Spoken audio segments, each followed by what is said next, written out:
pleasure and honor to present to you Apolla Asteria.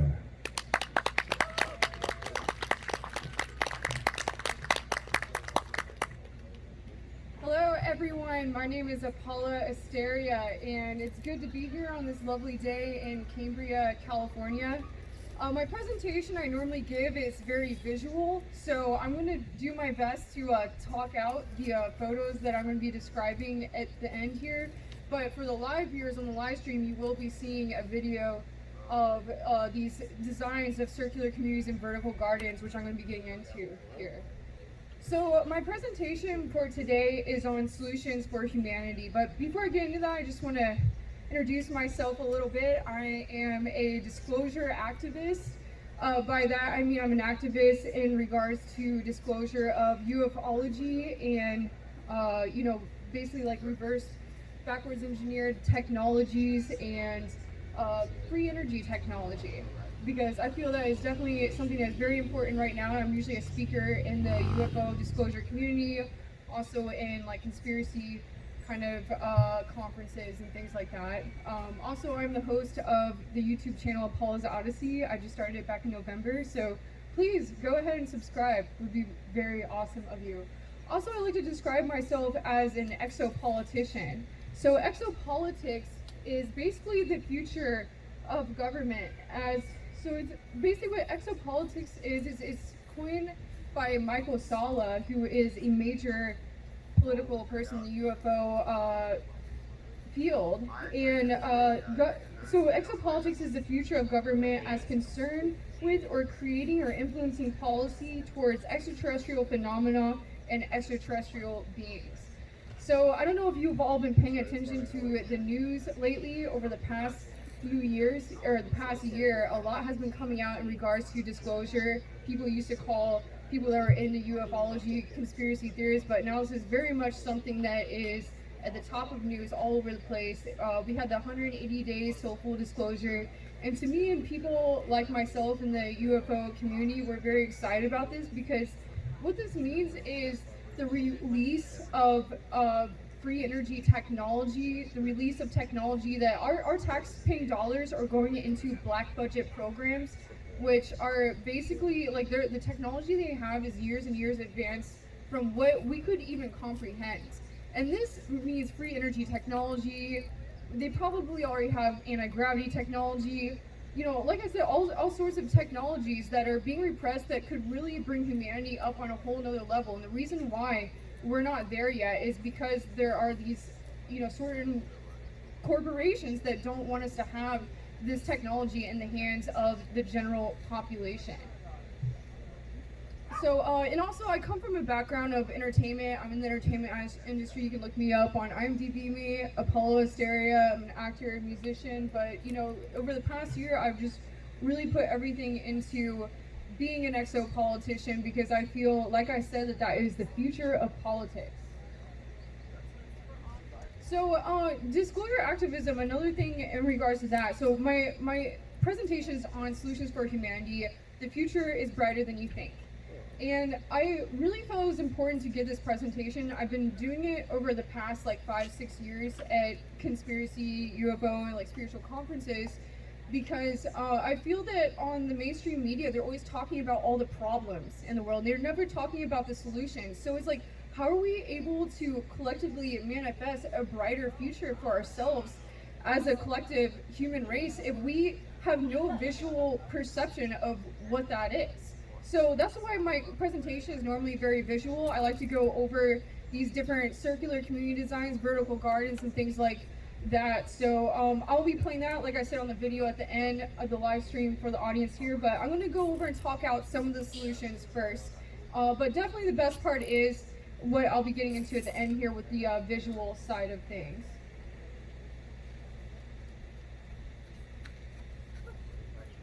So the first solution I want to get into is asteroid mining. Asteroid mining, like I said, we're moving into becoming a spacefaring civilization. We have Elon Musk has started SpaceX. We have Blue Origin that has been started by Jeff Bezos, and we have Virgin Galactic, which has been started by Richard Branson. So, obviously becoming a spacefaring civilization and making spacefaring a more commercial thing, commercial spacefare is something that's going to be happening in the very near future, if not already. And I feel there is something really important about this, and an amazing solution for humanity is actually asteroid mining. This is really interesting because there's actually tons of minerals that are on asteroids that supposedly our planet, we're running out of these like rare earth minerals and these resources, but there's actually tons of them on these asteroids out there. And if we can just start sending, sending ships out there to start mining these asteroids, we can bring new energy to our planet. And a lot of it, some of these minerals, and I'll just describe a few: gold, cobalt, iron, manganese, molybdenum, nickel, OCM, palladium, platinum, rhenium, rhodium, ruthenium, and tungsten can all be mined, but some of these have to do with nuclear fission technology. And supposedly, if you read the book by Asteroid Mining by Brooks Agnew, he's an engineer who gets very into this, and I definitely recommend picking up that book. But I feel that this is the reason why all these billionaires are racing to get to outer space. It's not just commercial space fair, but it's basically being able to go out and start mining these asteroids, because that's where the gold is right now. And I think that's going to be an amazing solution for the future of humanity. Now, my second solution here, sounds really wild, but it's actually a really incredible idea, but obviously it will take a major process to do. But restoring the global energy grid, or AKA the pyramids all over the planet. So we have pyramids all over the planet that were built by, either ancient civilizations or aliens, who knows who built them. But these pyramids are basically on this like energy grid that at one point powered the whole planet. I love listening to the research by Larry Dean Hunter, this amazing architect. So basically what he did in his research, he's an archaeologist in Egypt. I'm sorry, I said architect, I mean archaeologist. He's an archaeologist in Egypt. And he studied the pyramids, and he found there's a slight indentation on the ratio, or a ratio of indentation on all four sides of the pyramid. So there's actually 8 sides on the Pyramid of Giza.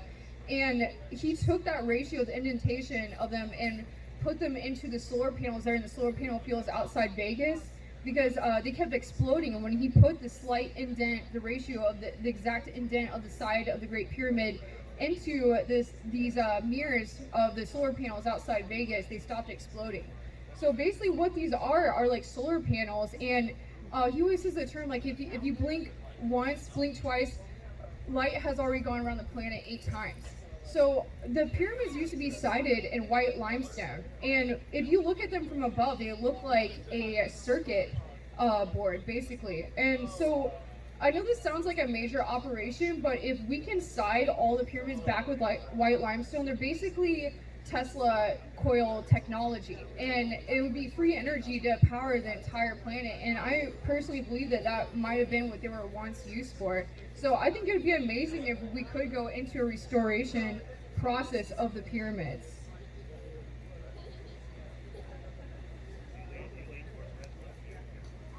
My third solution for humanity is community service projects. Today we have Skate Cambria here, who is obviously looking for donations to start their skate park, and I think this is really incredible. I was actually born into a family with a younger brother who had a very rare liver disease. My mom had to give him part of her liver. He almost died from the whole incident, and this was when I was in 2nd grade. He was 2 years old, and the surgery cost like $500,000. So my community really came together to help my family out at the time, and he is alive and doing well now. And for me, community service projects are so important, and ever since then, when I saw the way my community came together for me and my family, community service projects have always been very important to me. And there's so many amazing things that are going on in every community. I'm living in LA currently, and in my community there, we have Disclosure Fest, which is a very amazing organization where we go out and do elder initiatives, Starseed initiatives, which are basically working with children in impoverished areas. We also go down to Skid Row and pass out food to the homeless, usually at least once a month. So, it's really amazing. I think it really starts with the communities and giving back to your community. That is the number one solution for humanity, in my opinion. My next solution is holistic healthcare. The way that healthcare is designed in the current era, it's like basically they're looking for customers, not patients. So, it's the pharmaceutical industry. They have all these doctors just like give all these patients all these drugs that basically, if they take these drugs, you end up needing 10 more drugs to help fix the problems that one drug gives you when they're not actually curing holistically the actual problem that you had in the first place and looking at what caused the issue. So I really feel that healthcare should move into being more holistic, and it's really amazing because going around giving this presentation at different conferences, I've met a lot of individuals who have been starting healing centers, and I myself as someone, I don't know if any of you out there are into any sort of energy healing practices, but I myself have learned several different modalities throughout my lifetime, and whether you believe in if energy work helps or not, just the idea of having healing centers where they give herbs instead of just pharmaceutical medications, but herbs and homeopathic medicines. Also, there's new technology that are frequency devices that have been discovered to cure cancer and many other diseases. A lot of those are kind of, like the blueprints are kind of hidden right now, but some people out there do have it. They just can't really expose themselves too much with the technology, or the pharmaceutical industry comes after them. So that's another amazing solution. Also, we have this medical pod technology, which supposedly started coming out from the secret space program, but we have this medical pod technology that is being released in China and other places right now, which will basically, you get in a pod and it can like do surgery on you without having actual people like there doing it. So there's a lot coming out technology wise in regards to the healthcare industry.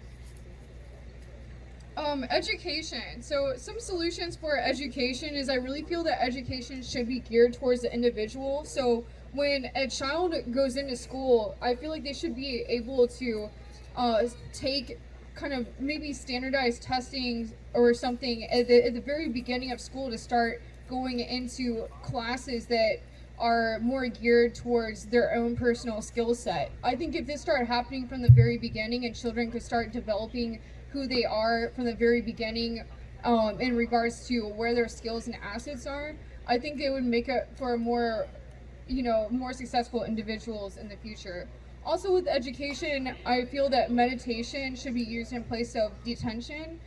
This is actually, there's been a lot of studies done on this, and it's actually helped a lot of individuals because most children in schools that act out a lot are usually from homes that are, not really the best home environment. A lot of times, they come from, abusive parents, or, their parents are going through a divorce or something. So usually meditation in a place of detention really works wonders. And also yoga in schools, I think that would be an amazing thing for the education system.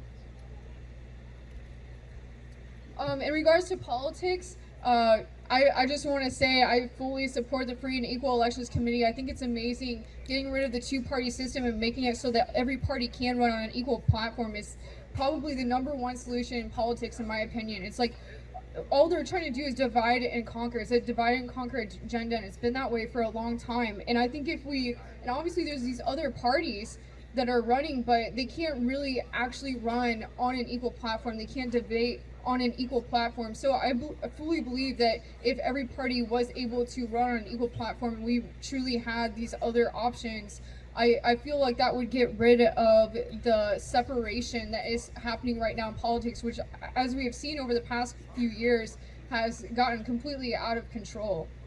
And also with politics, I feel blockchain voting is an amazing option with that, and also electing think tanks into office where it's like, like senators and Congress people are people that are experts from their different areas of studies, and not just people that are coming in to just be a politician, but people that are actually have been through years of studies in whatever their profession is.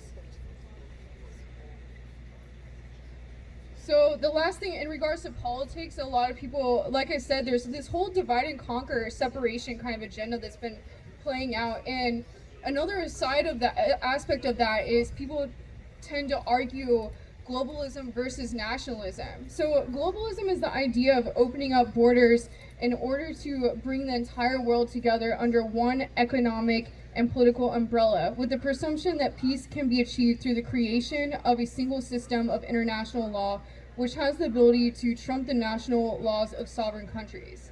Nationalism is the idea of protecting the sovereignty of individual countries in order to preserve the current culture and the economy of such society.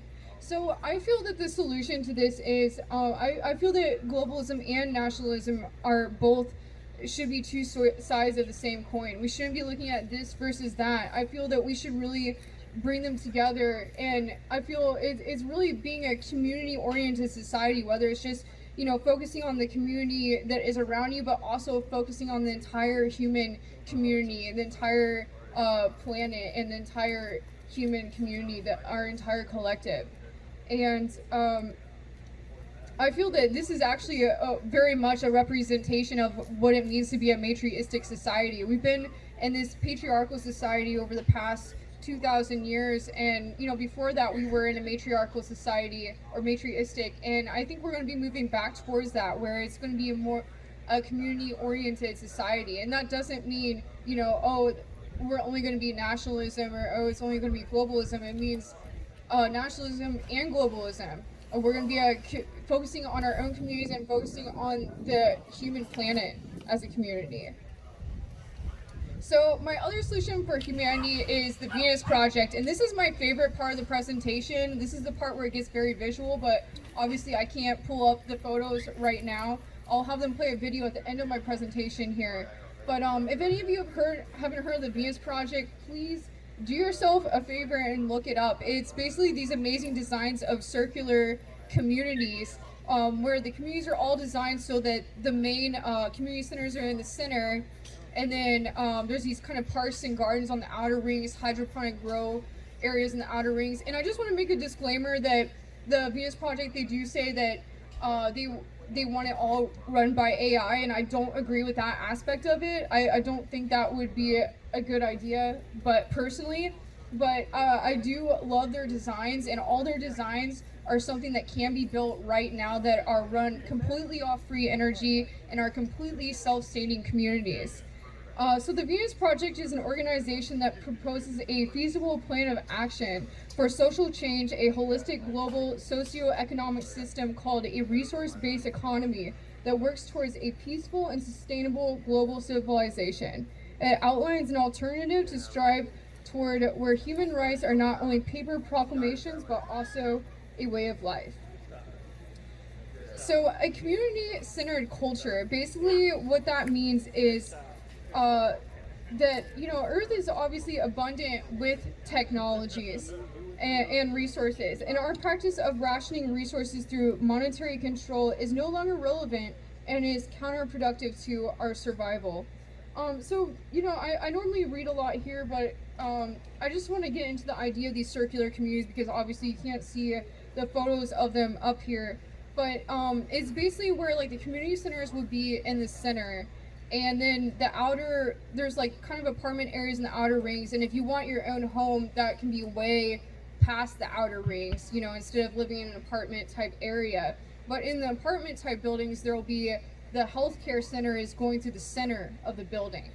So, and it's all the roads are in rings. So the community center is in the center, and then there's rings that kind of come out, these concentric rings. And each ring, under it has a garbage disposal system running under the road, and all the roads being circular. That is a great way to reduce or save energy, because usually when you drive out and you get errands done, you're going out all over in all directions. But if you're in a circular community, you just go out and you go in a circle and come right back where you started when you're running errands. So it's really amazing. And they also, with the infrastructure they have designed for this, they've also set up airports that are the same way, where the airplanes would come in and kind of go in like circles. So it actually saves a lot of land space, and I think it's really amazing. I wish I could see the photos of it, but like I said, it'll be in a video at the end here. So a free energy oriented culture, obviously we have all these free energy devices, and there's like blueprints that can be implemented into our society, and obviously that has to do with, like I said at the beginning, the importance of full disclosure. Is so important that we have these technologies released to the general public so that we can live in a free energy culture. They talk about climate change and all these problems in the world, but I feel that these corporations that are pushing these agendas, they know that they're the problem, and the problem is that we do have these free energy options, but we're just not using them, and they don't want us to use them. So I think that's something that's happening right now, and I think if we had full disclosure, then we wouldn't have these problems. But we do have these different resources, which the Venus Project has made designs, and all the designs in the Venus Project are working through these energy sources, which are solar energy, wind energy, sorry, I lost my spot here. Geothermal, wave power, tidal, and thorium, and let's see here, ocean thermal energy conversion, hydroelectric energy, underwater turbines, and that's all. So normally I get into what each of those mean, but like I said, if you look at these amazing designs by the Venus Project, they are all powered by these energy resources that we already have, which wouldn't be off rare earth mineral type sources. So let me see here. Also, what's amazing about the Venus Project is they have these what I like to call laser excavators, which are I wish I could show you a picture, but they're like these giant laser excavators that there's like a laser thing at the bottom, and it can literally hollow out a canal like instantly. And this is like technology we already have, and basically what it could do is hollow out canals from the ocean all the way into the middle of deserts and bring water into the middle of the desert. So I'm really fascinated by this idea because I read the series. I don't know if any of you have heard of the movie Dune, or the series Dune, the sci-fi series. It's all kind of originally started from the idea of re-terraforming planets. The author who started the whole series, he had the idea of re-terraforming planets from being a journalist and working up here in Northern California. And as a journalist, he had to study this project that was going on where the sand dunes up in Northern California on the one were blowing over the roadways and causing major issues. So these people came in and started doing this kind of project where they started planting these sort of shrub bushes over the dunes to keep the sand from blowing over the roadways. And that's actually what inspired the whole idea of the Dune series, or the Dune movie franchise, which will be probably starting pretty soon here. I know the first one's coming out soon. I'm really stoked about that. A lot of people don't know. If you haven't read the book, you don't really realize how much he's about re-terraforming the planet. And I think that's an amazing idea. And I think if we could use these laser excavators to start hollowing out, canals from like oceans into the middle of deserts, we could really, or just like streams into like areas that don't have water and then they're coming down from mountains. We can seriously re-terraform our entire planet very easily with this kind of technology.